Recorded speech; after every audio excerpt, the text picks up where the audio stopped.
ഇന്ത്യയിൽ ആദ്യത്തെ എംബോക്സ് ഈ വർഷം റിപ്പോർട്ട് ചെയ്തിരിക്കുകയാണ്. അദ്ദേഹത്തിന് ലക്ഷണങ്ങളുള്ളത് കൊണ്ട് നിരീക്ഷിച്ചുകൊണ്ടിരിക്കുകയാണ്. എംബോക്സ് പടർന്നു പിടിക്കുന്ന രാജ്യങ്ങളിൽ സന്ദർശിച്ച ഒരു വ്യക്തിക്കാണ് എംബോക്സ് പിടിപെട്ടു എന്നാണ് അറിയാനായിട്ട് കഴിഞ്ഞത്. 2022 ഇതുപോലൊരു വ്യാപനം ലോകത്ത് പല സ്ഥലങ്ങളിൽ നിന്ന് നടന്നിട്ടുണ്ട്. ഏകദേശം ഒരു തീവ്ര വ്യാപനമായ സമയത്ത് നടന്ന് West Africa, Central Africa, East Africa രാജ്യങ്ങളിലെല്ലാം ഇങ്ങനെ രോഗവ്യാപനം ഉണ്ടായിട്ടുണ്ട്. ഈ സമയത്ത് ഇപ്പം ഈ ഒരു വർഷത്തിൽ അമേരിക്കയിലും യൂറോപ്പിലും മറ്റ് രാജ്യങ്ങളിലും ഇത് സ്പ്രെഡ് ചെയ്തുകൊണ്ടാണ് ലോകാരോഗ്യ സംഘടന ഒരു ശ്രദ്ധിക്കേണ്ട ഒരു ഇൻഫെക്ഷനാണ് എന്ന് പറഞ്ഞത്. കാരണം ദ്രുതഗതിയിലാണ് ഇത് പല സ്ഥലങ്ങളിലോട്ടും റിപ്പോർട്ട് ചെയ്തിരിക്കുന്നത്. ഇപ്പോൾ റിപ്പോർട്ട് ചെയ്തിരിക്കുന്നത് ക്ലാസ് 1B എന്നുള്ളൊരു വകഭേദമാണ്. പണ്ടുണ്ടായതിനെക്കാട്ടും ഇച്ചിരി ഫാസ്റ്റായിട്ട് ഇപ്പോൾ സ്പ്രെഡ് ചെയ്യുന്നുണ്ട്. 2022 വന്നത് ക്ലാഡ് 2B എന്നുള്ള വകഭേദമായിരുന്നു. അന്ന് തന്നെ ഏകദേശം 100 രാജ്യങ്ങളിൽ കൂടുതൽ വരികയും 100,000-ൽ കൂടുതൽ ആളുകൾക്ക് സ്പ്രെഡ് ആകുകയും 200 പേർ മരണപ്പെടുകയും ചെയ്തു അന്ന് 2022. അപ്പോൾ ഈ ഒരു സമയത്ത് കുറച്ചും കൂടെ കൂടുതൽ രാജ്യങ്ങളിൽ ഇപ്പോൾ റിപ്പോർട്ട് ചെയ്യുന്നതാണ് ഇപ്പോൾ ലോകാരോഗ്യ സംഘടനയുടെ ഒരു കണ്ടെത്തൽ. അപ്പോൾ എന്താണ് എംബോക്സ് എന്നുള്ളതും എന്താണ് ഇതിൻ്റെ ലക്ഷണങ്ങളെന്നും എങ്ങനെ നമ്മൾ ഇതിനെ പ്രതിരോധിക്കാം, എങ്ങനെ വരാതെ നോക്കാം എന്നുള്ളത് വ്യക്തമായി മനസ്സിലാക്കുക. ധാരാളം ആളുകളുടെ അറിവിലേക്ക് ഇത് ഷെയർ ചെയ്ത് കൊടുക്കുക. അപ്പോൾ ഇതൊരു വൈറസ് വഴി പകരുന്ന അസുഖമാണ്. അതായത് ആനിമലിൽ നിന്നാണ് ഹ്യൂമനിലോട്ട് വരുന്നത്, അതായത് മൃഗങ്ങളിൽ നിന്നാണ് മനുഷ്യരിലേക്ക് വരുന്നത്. പിന്നെ മനുഷ്യരിലുണ്ടെങ്കിൽ മനുഷ്യരിൽ നിന്ന് മനുഷ്യരിലോട്ട് വരാം. 1980 നമ്മൾ പൂർണ്ണമായിട്ടും ഇല്ലാതാക്കിയ അസുഖമുണ്ട്, വസൂരി എന്ന് പറഞ്ഞാണ് അസുഖം. പല ആളുകൾക്കും അറിയായിരിക്കും, നമ്മുടെ അച്ഛനും ഒക്കെ അറിയാവുന്നൊരു അസുഖമാണ്. ആ അസുഖവുമായിട്ട് വളരെയധികം സാമ്യമുള്ളൊരു അസുഖമാണ് എംപോക്സ്. അപ്പോൾ 1958 കുരങ്ങുകളിലാണ് ആദ്യമായിട്ട് ഇതിനെ സ്ഥിരീകരിച്ചത്. അതുകൊണ്ടാണ് മങ്കി പോക്സ് എന്ന് വിളിച്ചത്. അതിനുശേഷം അതൊക്കെ മാറി ഇപ്പോൾ എംബോക്സ് എന്നാണ് എന്നെ വിളിക്കുന്നത്. 9 വയസ്സുള്ള ഒരു ആൺകുട്ടിയിലാണ് ആദ്യമായിട്ട് എംബോക്സ് റിപ്പോർട്ട് ചെയ്യുന്നത്. ഏകദേശം 1970 കാലഘട്ടത്തിൽ എന്തോആണ്. രോഗപകർച്ച എങ്ങനെയാണ് ഉണ്ടാകുന്നതെന്ന് പറഞ്ഞു കഴിഞ്ഞാൽ മൃഗങ്ങളുമായിട്ട് വളരെ ക്ലോസ് ആയിട്ടുള്ളൊരു കോണ്ടാക്ട് വരുന്നു, സമ്പർക്കം വരുന്നു. ആ സമയത്താണ് ഇത് മനുഷ്യരിലേക്ക് ഇത് പകരുന്നത്. ഇനി മനുഷ്യർക്കുണ്ടെങ്കിൽ ആ വ്യക്തിയുമായിട്ട് വളരെയധികം ക്ലോസ് കോണ്ടാക്ട് വന്നു. അപ്പം അണ്ണാൻ, എലികൾ, അതുപോലെ കുരങ്ങ് പോലുള്ള മൃഗങ്ങളിൽ നിന്ന് എംബോക്സ് വൈറസ് അവരുടെ ശരീരത്തിലുണ്ട്. അതിൽ നിന്നാണ് നമുക്ക് വരാനുള്ള സാധ്യത. അപ്പോൾ അതുകൊണ്ട് തന്നെ അവരെ കൈകാര്യം ചെയ്യുമ്പോൾ ശ്രദ്ധിക്കുക. വനമേഖലയിൽ താമസിക്കുന്ന വ്യക്തികൾക്കാണ് കൂടുതലും ഈ അസുഖം വരാനുള്ള സാധ്യത ഉണ്ട്. അപ്പോൾ മൃഗങ്ങളുമായിട്ടുള്ള അടുത്ത സമ്പർക്കം നിർബന്ധമായിട്ട് ഒഴിവാക്കുക. മനുഷ്യന് അസുഖം ഉണ്ടെങ്കിൽ മനുഷ്യരിൽ നിന്ന് രോഗം വരുന്നത് എങ്ങനെയാണ്?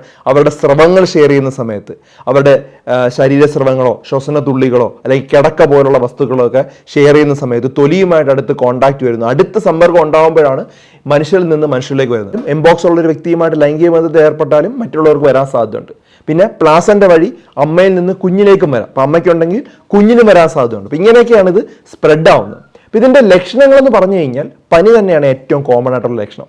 ഒരു 12 ദിവസമൊക്കെ കഴിഞ്ഞിട്ടാണ് കുമിളകളൊക്കെ ഉണ്ടാകുന്നത്. വസൂരിയെ പോലെ പല സ്ഥലങ്ങളിലും കുമിളകൾ ഉണ്ടാകും. അപ്പോൾ പല ആളുകളും ചോദിക്കും, ഇതിന് വാക്സിനേഷൻ ഇല്ലേ? വസൂരിക്ക് വാക്സിനേഷൻ ഉണ്ടല്ലോ. ഇതൊരു വളരെ ഡേഞ്ചറസ് ആയിട്ടുള്ള അസുഖമല്ല. ഇത് കാഴ്ചയിൽ ഭീകരമായിട്ട് തോന്നുമെങ്കിലും മരണം വളരെ കുറവാണ്. അപ്പോൾ അതുകൊണ്ട് തന്നെ ഒരു വാക്സിനേഷൻ നിർബന്ധമല്ല. ഇപ്പോൾ എന്തൊക്കെയാണ് ഇതിൻ്റെ ലക്ഷണങ്ങൾ എന്ന് പറഞ്ഞാൽ സാധാരണഗതിയിൽ പനി തന്നെയാണ്. ഒരു സാധാരണഗതിയിൽ നമ്മുടെ ശരീരത്തോട്ട് ഈ വൈറസ് കയറിയാൽ ഒരു 6 മുതൽ 13 ദിവസത്തിനകത്ത് ലക്ഷണങ്ങൾ ഉണ്ടാവും. ചില ആളുകൾ അത് 21 ദിവസം വരെയൊക്കെ എടുക്കാറുണ്ട്. വന്നു കഴിഞ്ഞാൽ ഒരു 4 ആഴ്ച വരെ ഈ ലക്ഷണങ്ങൾ ഉണ്ടാവും. ഞാൻ പല പേഷ്യൻസിനെയും കണ്ടിട്ടുണ്ട്. 1 മാസം അല്ലെങ്കിൽ 1.5 മാസം കഴിയുമ്പോൾ പോകും. പനി, തീവ്രമായ തലവേദന, കടലവീക്കം, നടുവേദന, പേശി വേദന, ഊർജ്ജക്കുറവ്, ഇതൊക്കെയാണ് ആദ്യത്തെ ലക്ഷണങ്ങൾ. പനി വന്നൊരു 12 ദിവസം 13 ദിവസം കഴിയുമ്പോഴാണ് കുമിളകൾ ഉണ്ടാകുന്നത്. ഈ കുമിളകൾ എവിടെയാണ് ഉണ്ടാകുന്നത് പറഞ്ഞാൽ മുഖത്തുണ്ടാവും. പിന്നെ കൈകാലുകൾ, പ്രത്യേകിച്ച് കൈവെള്ളയിലും ഇതിൻ്റെ ഈ ഭാഗത്തൊക്കെ വരാറുണ്ട്, കൈവെള്ളയിൽ വരാറുണ്ട്. പിന്നെ വലിയ വലിയ കുമിളകളാണ്. പിന്നെ ജനനേന്ദ്രിയങ്ങൾ വരാറുണ്ട്, കണ്ണിൽ ഒക്കെ വരാറുണ്ട്. ഇതൊക്കെയാണ് കാണുമ്പോൾ ഒരു വൈകൃതം പോലെ തോന്നും. ഇതാർക്കാണ് ഗുരുതരമാവുന്നതെന്ന് പറഞ്ഞാൽ പലതരത്തിലുള്ള അസുഖം ഉള്ള വ്യക്തികൾ, ഇപ്പോൾ പ്രതിരോധശക്തി വളരെയധികം കുറവാണ്, മറ്റ് അസുഖങ്ങൾ ഒത്തിരി ഉണ്ടെങ്കിൽ അവർക്ക് ഗുരുതരമാവാനുള്ള സാധ്യതയുണ്ട്. അല്ലാത്ത വ്യക്തികളിൽ ഈ ഒരു പറഞ്ഞതുപോലെ 1 മാസം കൊണ്ട് ഇതങ്ങ് മാറിപ്പോകും. കാണാനൊരു വൈകൃതം ഉണ്ടാവുന്നൊന്നും അല്ലാതെ വലിയ പ്രശ്നമില്ലാത്തൊരു അസുഖമാണ്. പക്ഷേ എംബോക്സ് ചുരുക്കം പേരിൽ ക്രിട്ടിക്കൽ ആകാറുണ്ട്. ഈ പറഞ്ഞ രോഗലക്ഷണങ്ങളിൽ നിന്ന് കൂടി ചില ഇൻഫെക്ഷൻസ് ഒക്കെ വരാറുണ്ട്. ഇപ്പോൾ ചിക്കൻ ബോക്സ് അങ്ങനെ മരണം ഉണ്ടാക്കുന്നത് പോലെ തന്നെ കുറച്ചും കൂടെ ഹൈ ആയിട്ട് എംബോക്സ് ചില ന്യൂമോണിയയും എൻസെഫലൈറ്റിസ് പോലുള്ള ബ്രെയിനിൽ ഇൻഫെക്ഷൻസ് ഒക്കെ ഉണ്ടാക്കാറുണ്ട്. അങ്ങനെയാണ് ആ മരണങ്ങൾ ഉണ്ടാക്കാനുള്ള കാരണം. അപ്പോൾ ഈ ലക്ഷണങ്ങൾ കണ്ടു കഴിഞ്ഞാൽ എന്ത് ചെയ്യണം? എത്രയും പെട്ടെന്ന് മറ്റൊരു വ്യക്തിയുമായിട്ട് കോണ്ടാക്ട് കുറയ്ക്കുക എന്നുള്ളതാണ്. വാക്സിനേഷൻ കൊടുക്കേണ്ടതെന്ന് ചോദിച്ചാൽ ഇപ്പം ഡോക്ടേഴ്സിനൊക്കെ സ്പ്രെഡായി തുടങ്ങി, അല്ലെങ്കിൽ നേഴ്സുമാർക്കൊക്കെ ഉണ്ടെങ്കിൽ അവർക്കാണ് ആദ്യം കൊടുക്കേണ്ടത്. കാരണം അവരാണ് ഈ പേഷ്യൻസുമായിട്ട് കൈകാര്യം ചെയ്യുന്നത്. അവരുടെ സ്കിന്നുമായിട്ട് കോണ്ടാക്ട് വരാൻ, അവർ സ്രവങ്ങളുമായിട്ട് കോണ്ടാക്ട് വരാൻ സാധ്യത ഉള്ളതുകൊണ്ട് അങ്ങനെ സ്പ്രെഡ് ആവുന്നുണ്ടെങ്കിൽ മാത്രമാണ് അവർക്കാണ് ആദ്യം നൽകേണ്ടത്. അല്ലാതെ ജനങ്ങൾക്കൊന്നും കൊടുക്കേണ്ട ഒരു സാഹചര്യമില്ല. അപ്പം നമ്മൾ എപ്പോഴും മൃഗങ്ങളുമായിട്ട് അടുത്ത് കോണ്ടാക്ട് വരാതിരിക്കുക ശ്രദ്ധിക്കുക.